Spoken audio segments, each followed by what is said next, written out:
Hello and welcome to the European Grand Prix from the pit lane, where they're de-rigging in the pit lane, so we've come into the back of the paddock and some interesting people hanging around here. Charlie Whiting, the FIA race director, has just come out of his office and is just standing talking to a chap from Renault, and Charlie saying something interesting about the further restrictions on the exhaust blowing through the diffuser that's coming for Silverstone. Charlie saying, you know, this is not in any way political or against one team. You know, I regard these changes as a technical necessity and something to enforce the rules. So anyone who feels aggrieved or feels, some of the cynics who think that they're trying to slow down Red Bull, that's absolutely not true.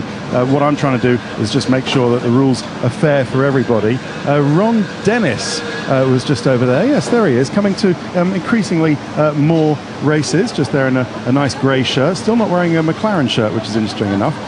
But how times change. Ron standing there, and it's Martin Whitmarsh, his successor, who's talking to the press down there. Since we're talking of Martin Whitmarsh, I might just run you through McLaren's race before we talk about Red Bull. It was the first race KERS failure for McLaren all season, which is disappointing for them and amazing. The Jenson Button was saying that it's worth almost half a second per lap to the McLaren. So good is their KERS compared to about 3.5 tenths on the Red Bull, so that's particularly interesting. Let's talk about Red Bull, shall we? Sebastian Vettel really making amends for Canada, and it's amazing how he thinks about what's going on with him, and he takes into account the questions that irritating people like me ask him on a Thursday.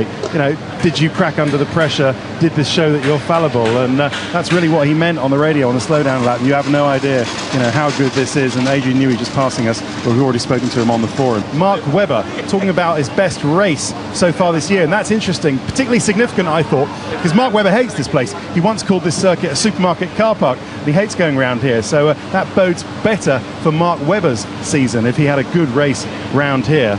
And actually that means that he should be able to perform a bit better in the car as we go to Silverstone. I found out what his gearbox problem was. The gearbox was overheating, and that's why Red Bull engineers told him to just short shift, just to cool the gearbox. They don't expect it to be broken and need a change for Silverstone, but a little worry about a Red Bull gearbox that we haven't had before.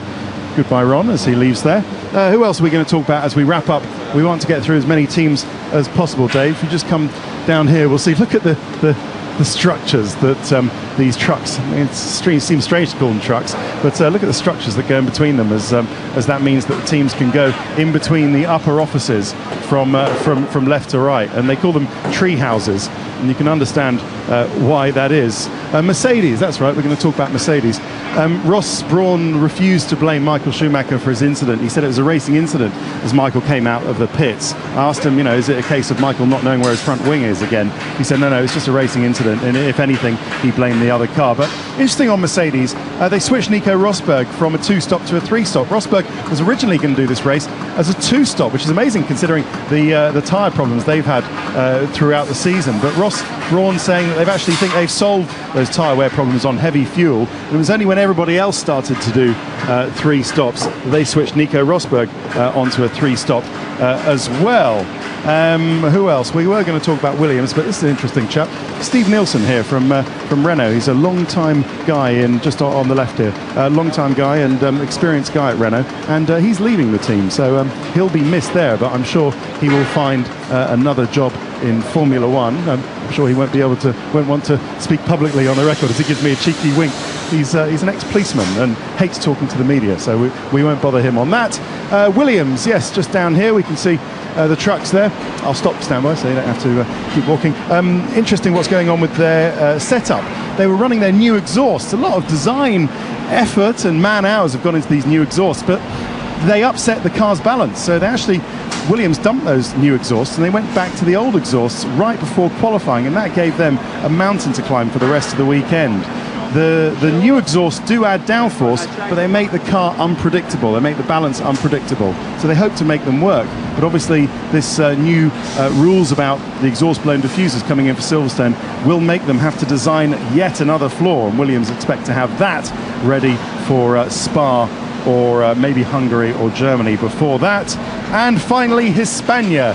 Narain Karthikeyan already held a record this year for finishing the lowest place of anybody ever in a Grand Prix for 23rd. What do you know? He's now got another record for finishing 24th. That's the lowest anybody has ever finished in a Formula One race. I'm sorry about that, Narain, because he's an absolutely top bloke. Okay, that's about it for now. We look forward to seeing you all at Silverstone, and if you see any of us in a BBC shirt, do stop and say hello, because we love to meet everybody out there who loves Formula One. Cheers.